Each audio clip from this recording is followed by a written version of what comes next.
Welcome, folks. Hope y'all are doing well. We'll have a little fun today, I think.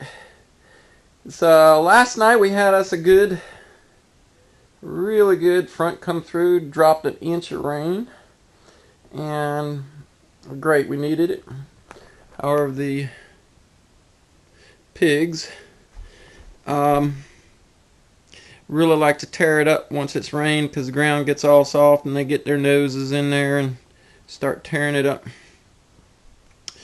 Well, folks, what we got for you? Let's see here. Before we get started on our story time, I want to show you what T and I have been up to for the last week or so. Let's see if I can get some good lighting. There we go. Alright, so y'all saw the tile work. And since then, we finished all the walls. Get over here so you can see. Now I got a bunch of stuff here, leftover pieces, scraps, and there were a whole lot more projects that we got to do. But this is kind of the bedroom area. This will be like a living area, kitchen, table. We're going to have to build a counter in here, and all the plumbing has to be done. We've gotten a thimble punched through the wall so that we can have the wood stove hooked up here pretty quick. And we still got a counter to build right here, like I said, and all the batteries here need to be moved over here, and that's kind of why I was pushing to get the floor done. That vinyl flooring got all wrinkled up from being curled up for a while, and I haven't secured anything because I'm kind of waiting for it to kind of lay flat, and it's not wanting to do that. Then again, it's been cold also. So anyway, lots going on here. I think it looks spectacular. The bathroom area, like I said, it needs to be pulled and snugged up. We'll get some shelving in here. Got the ceiling done, and not easy to see. A bunch of plumbing stuff that goes in under the counter, the filter for the house, shower heads, faucets, and all that. But boy, it looks nice. Looks nice. Need to do some caulking. Well, a lot of little things to finish this up, and of course we got to get the ceiling done. And there you go. So that's what T and I have been doing. I could get in a little deeper on it. This is a piece of the linoleum I was hoping would lay out flat as well. My community member has got a dog, and that's her baby. And so that bed frame is going to become the dog's cabin. No, it sounds a little weird, but place for the dog to be during the day when she's in here. So we're going to cover that with the linoleum and with a portion of carpet. So all these scrap leftover boards, they're all going to be rails. So it'll be kind of like a little playpen, baby gate. That's got to get done. Got to run the water line. Lots of stuff to do, but the inside's looking good, and I get a lot of inquiries from you guys as to how things are going along, and there we are. So long enough on that chit chat. Today is story time, so we're gonna do a little reading here. I'm gonna set this stupid thing up here. Let's see. There we go. Now, I asked you folks if you wanted to, and I got a decent response, and so I think we're going to go ahead and read this. No crazy the way I'm going to do it here, but this is how we're going to do it for this go round. It's been a while since, and you can go to constitution.congress.gov and you can get this and read it for yourself. the reason why I wanted to do this or suggested that we do this, hang on just a second, is for the most part, most of us, most of the people in this country haven't even read it. Most of the people in this country don't even know their own rights. They don't know, because it's not required in the government indoctrination camps that we feel we have to send our kids to. Oh, I gotta send, and that's, you know, social pressure, peer pressure, whatever. We all got to do it, right? Well, before we get going into reading, let me share with you a little bit of my history. I've done this before, but in bits and pieces. But let me clarify this. Most of you are aware that I was a surveyor and civil engineer over 20 years, almost 25 years of my career till 2010, 2011 almost. Put a lot of time, a lot of years hoofing it through the woods to start with, doing subdivisions, highways, water lines, sewer lines, Okay, so I've done everything. I had an extensive resume, but one of the things that I did the most was that I enjoyed the most. There was two aspects of my career I liked the most. One was doing courthouse research and going through old records, reading old deeds, and going through the plat books. That was history. Well, I grew up in Central Virginia, in Bedford County, actually. And Bedford County is where the summer home for Thomas Jefferson was located. Okay. On top of that, Thomas Jefferson, living in that area, actually did a lot of surveying, and I've told the story. I guess it's probably back on my other channel that got taken down, but basically, I've had the opportunity to find and locate property corners that he called for out in his maps, one of his old maps, on a big chunk of land when everything was first getting cut up and surveyed and whatnot. So there was a strip of land that went from the James River all the way up through Nelson County into the ridges, the front ridge of the Blue Ridge Mountains. Big chunk of land. Now, I didn't survey that whole chunk, mind you, but I did what was considered a remainder of a remainder piece that was being cut out. So it had to have a couple of lines located that had not been looked at by surveyors for many, many years. And so I got to find one of the property corners that he called for in his original map. It was kind of neat. But moreover, through my career, in having to do a lot of research, living in Bedford County, going to Jefferson Forest High School, in my high school years, there was a lot about, a lot of information to get learned about Thomas Jefferson. It's just the nature of the area because it's present there. And I learned a lot about Thomas Jefferson. There was a summer home there. I went and visited that place. Really neat artifacts and history. And then when I went into surveying, there was a need to continue reading more into his stuff. And later in my years, in my career, when I moved out west, I had to get into public land survey. And a lot of people don't understand or don't know or not aware of how Thomas Jefferson, George Washington, and a couple others that developed the whole public land survey system.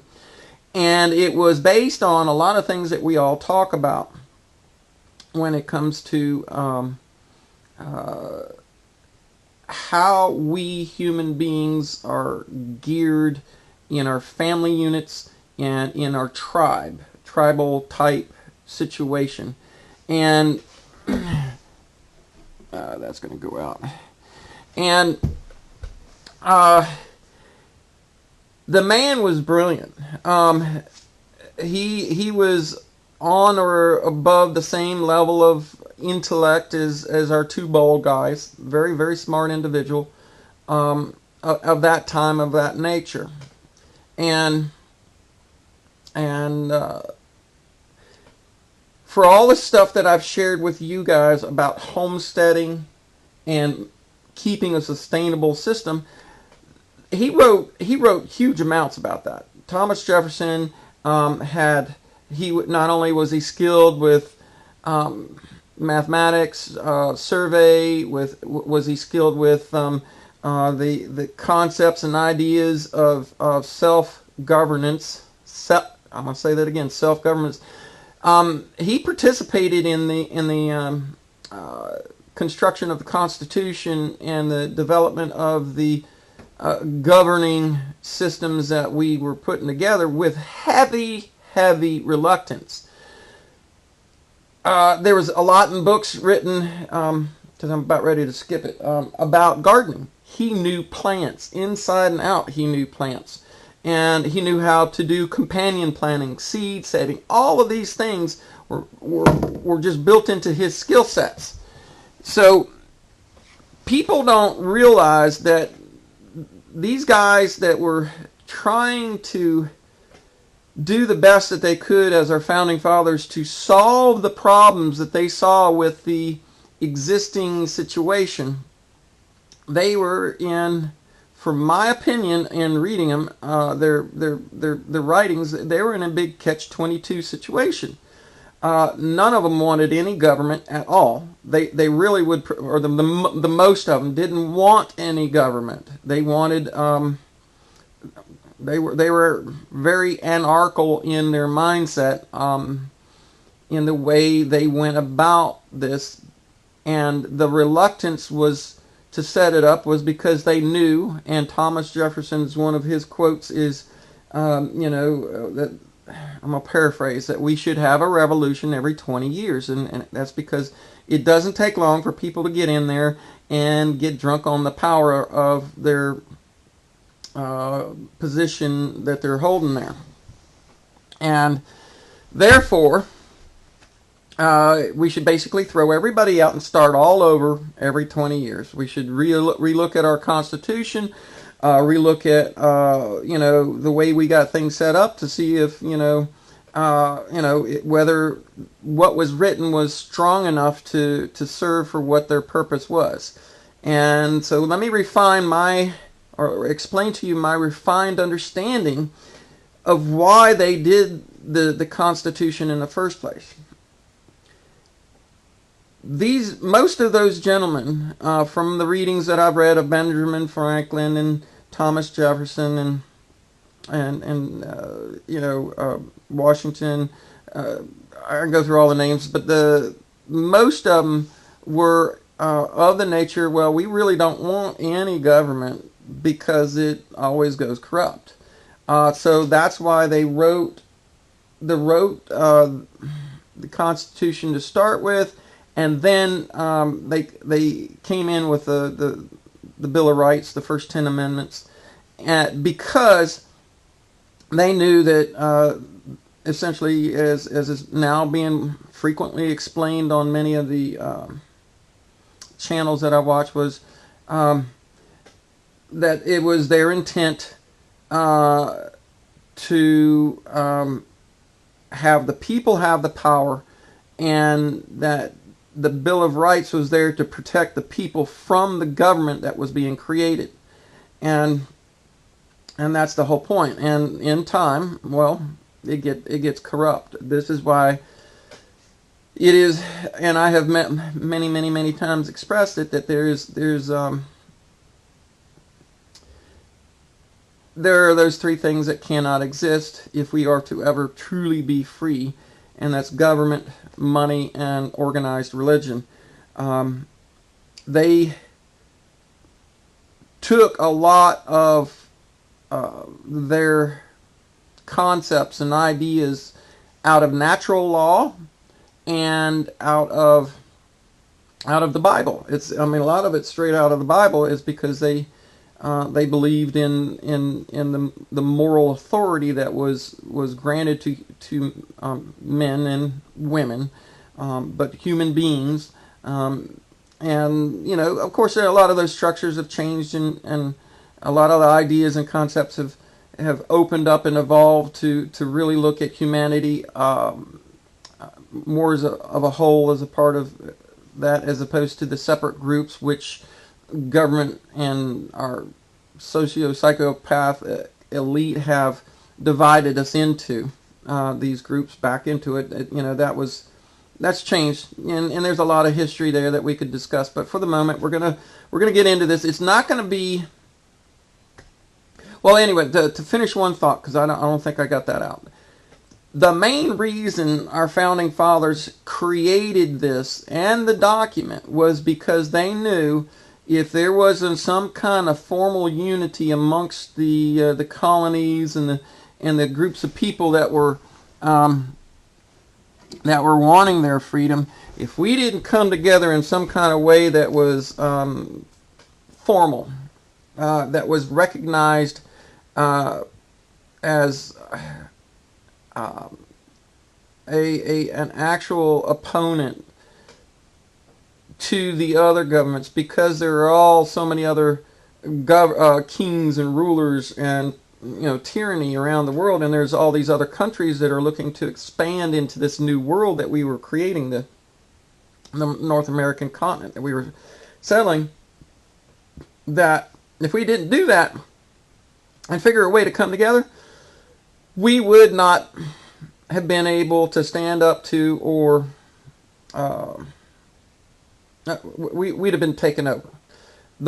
There's always these bullies, and I don't think that humanity needs to always have bullies. It's my belief that maybe not, but at this time there's just too many bullies, too many kings and tyrants around the world. Somebody would come over and say, I'm going to take this, I'm going to claim it, and they knew that would occur. So they did everything here reluctantly, in the best way that they could, to ensure that the people would retain the power the best, the longest.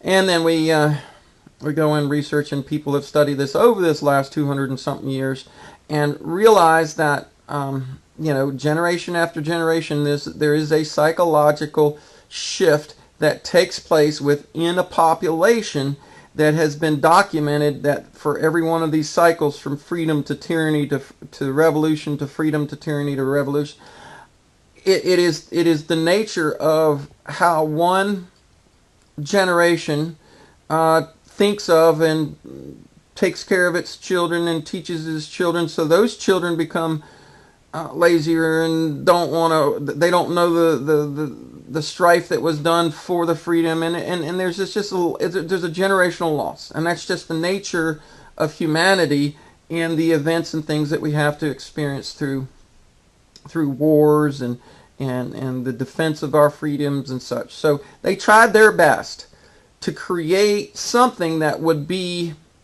as best a representative republic, where the people who were the most successful in their lives would share the knowledge of that with the country and their neighbors and their communities. So there's a whole lot of information. There's about 8 or 9 hour, 2 hour long videos we could do on just any one of these things that I've said. But the whole point was, because we're going to read this, and I'm not sure how far we're going to get into this because the amount of time that we have. I'm already way longer. Let me see where we're at here. 20 minutes in. But I did want to share those things with you. So let's just do this.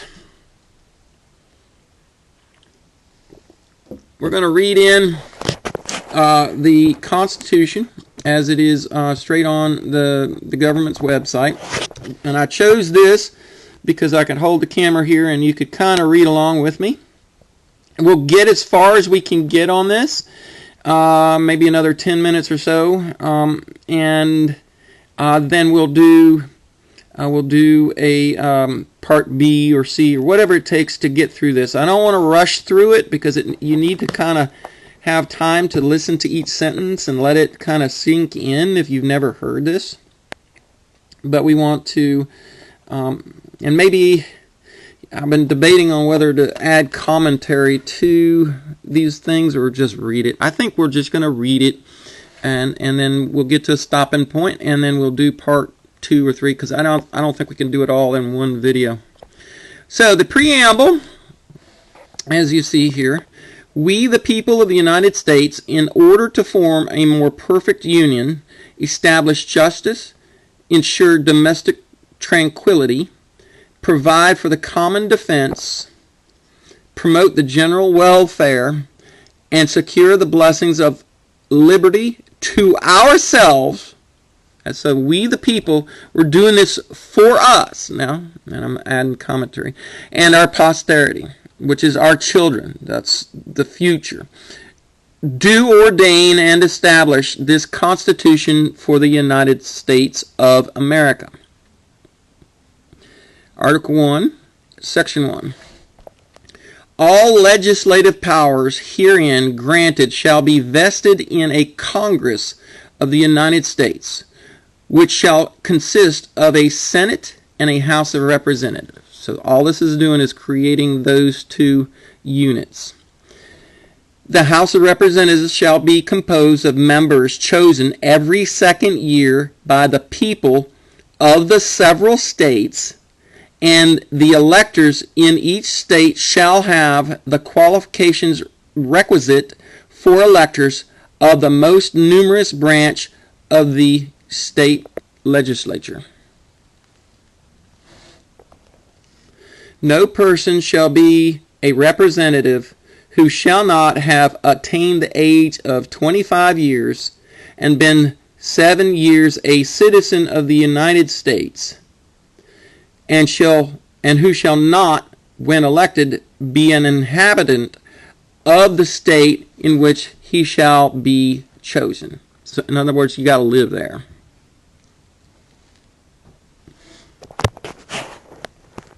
Representatives and direct taxes shall be apportioned among the several states, which may be included within this union, according to their respective numbers, which shall be determined by adding to the whole number of free persons, including those bound to service for a term of years, because there were indentured servitude where people would work for their freedom, and exclude Indians not taxed. 3/5 of all other persons. The actual enumeration shall be made within 3 years after the first meeting of Congress of the United States, and within the subsequent term of 10 years, in such a manner as they shall by law direct. The number of representatives shall not exceed 1 for every 30,000, but each state shall have at least 1 representative, and until such enumeration shall be made, the state of New Hampshire shall be entitled to choose 3. Why is choose spelled C-H-U-S-E? We'd have to do some research on that. Because remember, we talk about etymology and words, and everything has its meaning and how things have been changed, you know. Massachusetts 8, Rhode Island and Providence Plantations 1, Connecticut 5, New York 6, New Jersey 4, Pennsylvania 8, Delaware 1, Maryland 6, Virginia 10, North Carolina 5, South Carolina 5, and Georgia 3. And that's because they knew roughly what the densities were of those states, so they already went ahead and apportioned them to get started. When vacancies happen in the representation from any state, the executive authority thereof shall issue writs of election to fill such vacancy. In other words, the governors go, because they're the authority in the state at that time, so they can call for an election. The House of Representatives shall choose their speaker and other officers, and shall have the sole power of impeachment. This is saying you want the biggest group of people to weigh in on a very big thing, which would be taking out the president, or impeaching the president, because it's extraordinarily disruptive for a country to have this kind of thing go down. So they wanted the most set of minds for that. Well, we could go into much more discussion on the balance of the powers and why they were set up, so that each one kind of looked after another one to check and balances. Let's see, Section 3. The Senate of the United States shall be composed of 2 senators from each state, chosen by the legislature thereof, for 6 years, and each senator shall have 1 vote.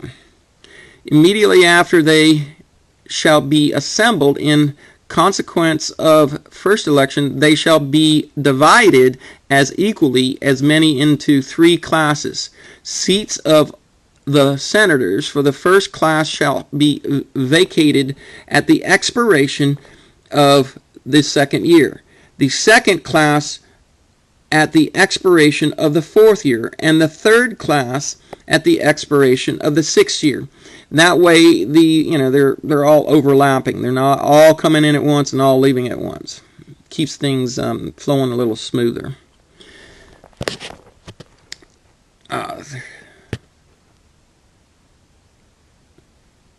I just lost it. And if vacancies happen by resignation or otherwise during the recess of the legislature of any state, the executive thereof may make temporary appointments until meeting of the legislature, which shall then fill such vacancies.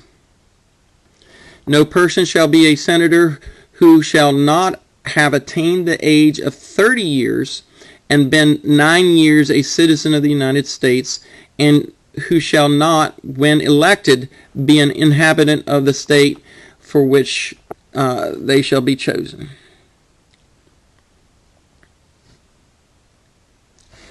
The Vice President of the United States shall be President of the Senate, but shall have no vote, unless they be equally divided. So he's the tiebreaker. The Senate shall choose their other officers, and also a president pro tempore, in the absence of the vice president, or when he shall exercise the office of President of the United States. The Senate shall have the sole power to try all impeachments. When sitting for that purpose, they shall be on oath or affirmation. When the President of the United States is tried, the Chief Justice shall preside, and no person shall be convicted without the concurrence of 2/3 of the members present. Judgment in cases of impeachment shall not extend further than to removal from office and disqualification to hold or enjoy any office of honor, trust, or profit under the United States. But the party convicted shall nevertheless be liable and subject to indictment, trial, judgment, and punishment according to law. Section 4. The times, places, and manners of holding elections for senators and representatives shall be prescribed in each state by the legislature thereof, but the Congress may at any time by law make or alter such regulations, except as the places of choosing senators. The Congress shall assemble at least once a year, or at least once in every year, and such meeting shall be on the first Monday of December, unless they shall be law appoint and different day. shall by law appoint a different day, which means they'd have to do an amendment. Each house shall be the judge of the elections, returns, and qualifications of its own members, and a majority of each shall constitute a quorum to do business. But a smaller number may adjourn from day to day, and may be authorized to compel the attendance of absent members in such manner and under such penalties as each house may provide. Each house may determine the rules of its proceedings, punish its members for disorderly behavior, and, with the concurrence of 2/3, expel a member. Each house shall keep a journal of its proceedings, and from time to time publish the same, accepting such parts as many in their judgment require secrecy, and the yeas and nays of the members of the house on any question shall, at the desire of 1/5 of those present, be entered into the journal.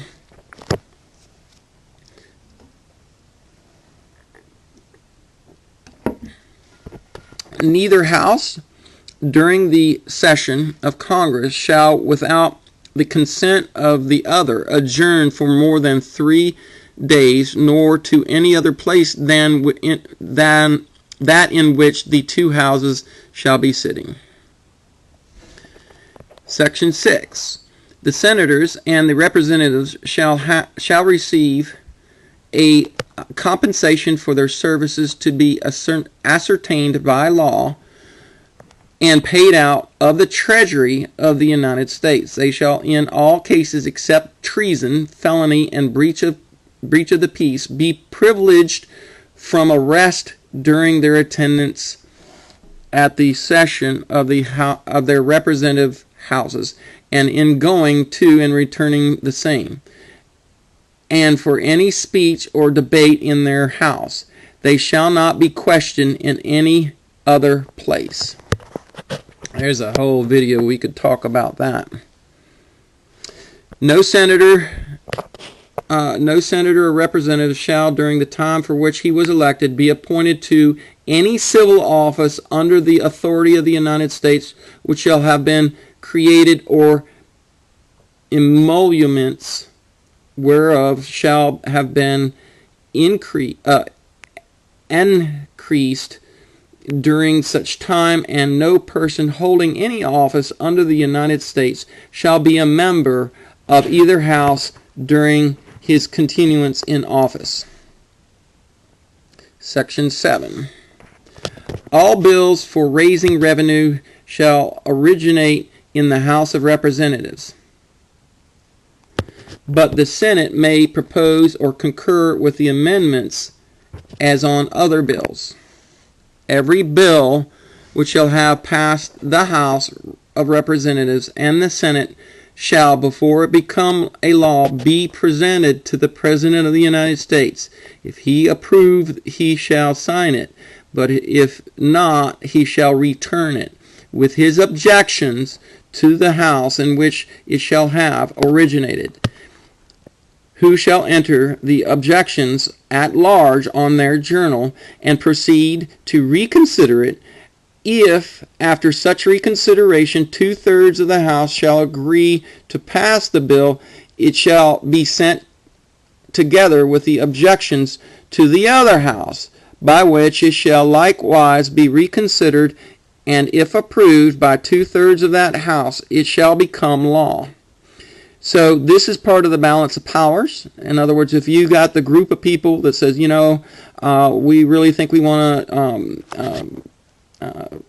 institute this law, but you got a different partied president, that the majority can override the president if you have the majority of the majority doing such.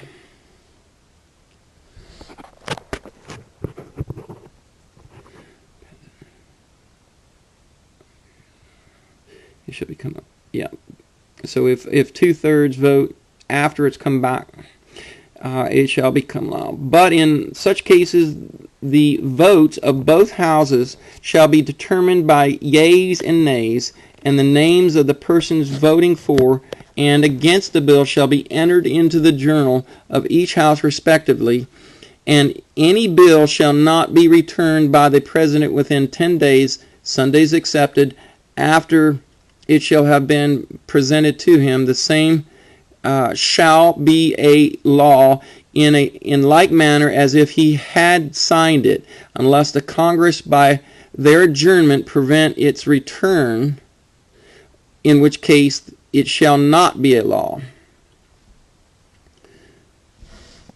Every order, resolution, or vote to which the concurrence of the Senate and House of Representatives may be necessary, except on a question of adjournment, shall be presented to the President of the United States, and before the same shall take effect, shall be approved by him, or being disapproved by him, shall be repassed by 2/3 of the Senate and the House Representatives according to the rules and limitations prescribed in the case of a bill.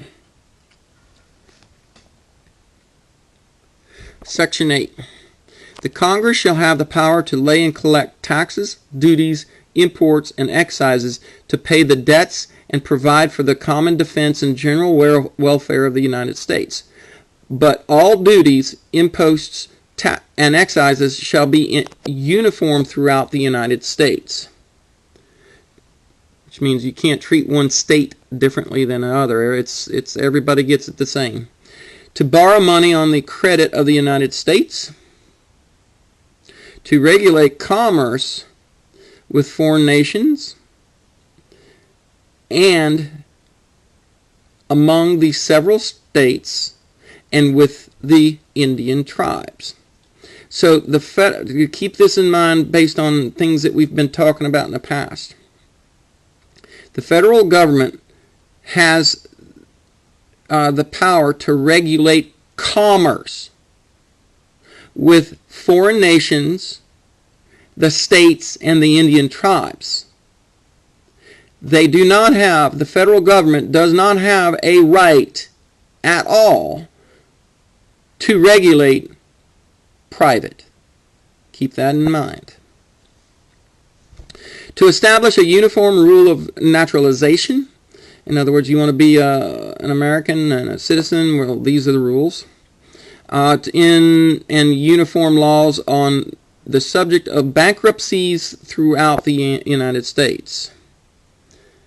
To coin money, regulate the value thereof and of foreign coin and fix the standard of weights and measures.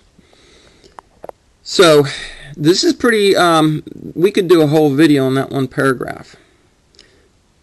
To coin money, regulate the value of, which if you think about it, all the manipulation in the precious metals market, if it's being done through J.P. Morgan, and they say, well, it's our client, but they don't notify you that it's the government that is their client that they're doing that for, they are still technically doing what they are allowed to by the Constitution, if you think about it. I don't like it, you don't like it, we don't like where it's going, but keep that in mind. To provide for the punishment of counterfeiting the securities and the current coin of the United States. In other words, well, we can get into that another day maybe, but a lot of that is, there's a lot of constitutional issues that I know and that we've talked about when it comes to the creation of the Federal Reserve that it appears based on the documents that it was repealed, but they did it anyway, and the creation of the IRS that was technically repealed but went through anyway. These things, there's a lot of discussion that we could go through on that. Let's see. To establish post offices and post roads. To promote the progress of science and useful arts by the securing for limited times to authors and inventors the exclusive right to their respective writings and discoveries. And that's that paragraph goes into the creation of patents and that whole setup for the patents, because that gives you the rights to what you have created. That's a huge topic we could discuss. To constitute tribunals inferior to the Supreme Court, in other words, lower courts. To define and punish piracies and felonies committed on the high seas and offenses against the law of nations. To declare war. Grant letters of marque and reprisal, and make rules concerning captures on land and water. To raise and support armies, but no appropriation of money to that shall use, let's try that again. To raise and support armies, but no appropriation of money to that use shall be for longer than term of 2 years. Okay, so you're not going to write a bill for some money for some military stuff for more than 2 years. So you have to, the military would have to keep coming back and checking its budget and asking for what it needs and gets. To provide and maintain a navy, to make rules for the government and regulations of the land and naval forces. It's uniform code of military stuff. Oh God, my hand's falling asleep. We're almost done with this. We'll hold the first 10 amendments for its own video, because this is getting longer than I wanted. To provide for a calling forth the militia to execute the laws of the Union, suppress insurrections, and repel invasions. There's your draft. To provide for organizing arming and disciplining the militia, and for governing such part of them as may be employed in the service of the United States, reserving to the states respectively the appointment of the officers and the authority of the training of the militia according to the discipline prescribed by Congress. To exercise exclusive legislation in all cases whatsoever over such district not exceeding 10 miles square as may by concession of this particular state and acceptance of Congress become the seat of the government of the United States. This is creating D.C. And to exercise like authority over all places purchased by the consent of the legislature of the state in which the same shall be, for the erections of forts, magazines, arsenals, dockyards, and other needed buildings, and to make all laws which shall be necessary and proper for the carrying into execution the foregoing powers, and all other powers vested by this Constitution in the government of the United States, or any department or office thereof. Let's see, I forget how much. This is quite a bit. Section 10. These are long. Yeah. Let's see. Let's go through Section 9 and Section 10 and call it a stopping point there. Alright. The migration or importation of such persons as any of the states now existing shall think proper to admit shall not be prohibited by the Congress prior to the year 1808, but a tax or duty may be imposed on such importations not exceeding $10 for each person. The privilege of the writ of habeas corpus shall not be suspended unless when in cases of rebellion or invasion to the public safety may be required. No bill of attainder or ex post facto law shall be passed. That's a huge one. talk about that one. No capitalization or other direct tax shall be laid unless in proportion to the census or enumeration herein before directed to be taken. No tax or duty shall be laid on articles imported from any state. That's a big one right there. No preference shall be given to any regulation of commerce or revenue to the ports of one state over those of another, nor shall vessels bound to or form one state be obligated to enter, clear, or pay duties to another. No money shall be drawn from the treasury, but in consequence of the appropriations made by law and a regular statement and account of recipients, the expenditures of all public money shall be published from time to time. This is a big one right here. Oh, we could do a whole day's talk on this one. No title of nobility shall be granted by the United States, and no person holding any office of profit or trust under them shall, without the consent of the Congress, accept any present emolument, office, or title of any kind whatsoever from any king, prince, or foreign state. And this is huge. You'll like this one. Hi. I'm almost done, baby. Awesome possum. I'll wait for you. All right, are you ready to go? We got to get going, don't we? Yeah. I'm down to section 10, and section 10 is the one I want to really read. All right. I'm gonna finish that up, and then we'll do the bill of rates another day. All right. Sounds good. All right. Section 10. I like this one. I quote portions of this frequently. No state shall enter into any treaty, alliance, or confederation, grant letters of marque or reprisal, coin money, emit bills of credit, or make anything but gold and silver coin a tender in payment of debt. I do that. Everybody I can, I let them know about that portion of it. Pass any bill of attainder ex post facto law, or law impairing the obligation of the contracts, or grant any title of nobility.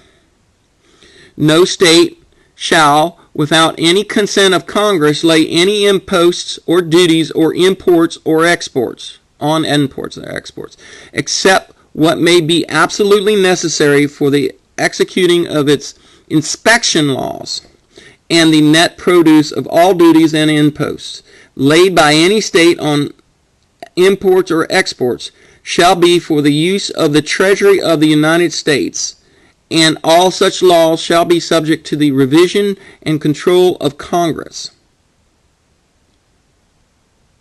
Why is that spelled different? There's a few of these nuances that I remember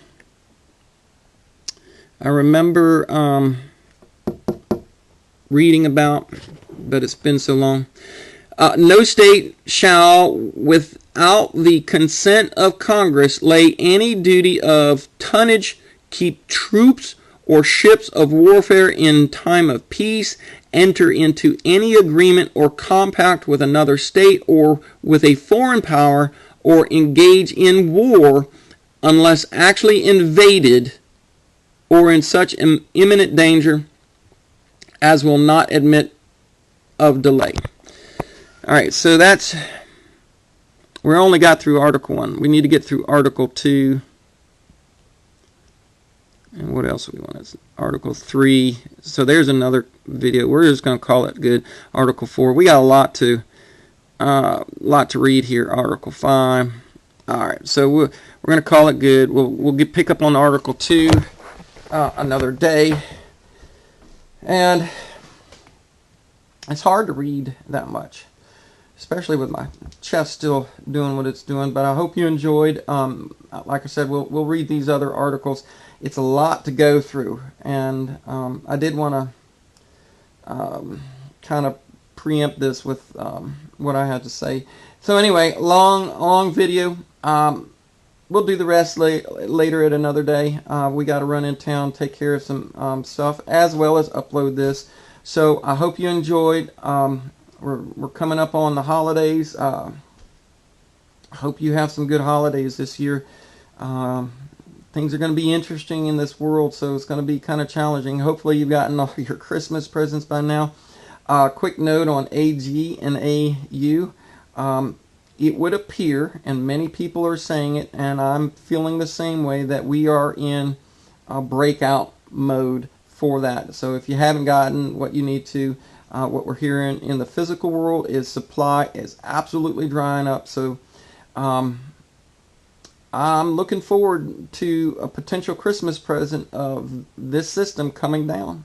This corruption is got to end. We're not playing by those rules that we're looking at. They've been usurped, and hopefully we can redo this in a way that even more ensures that if we have any common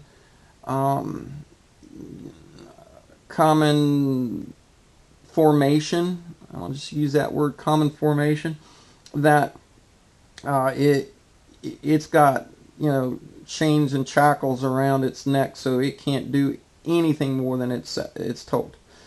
If we have that, or just do away with it completely. So, all right, this thing's about ready to die.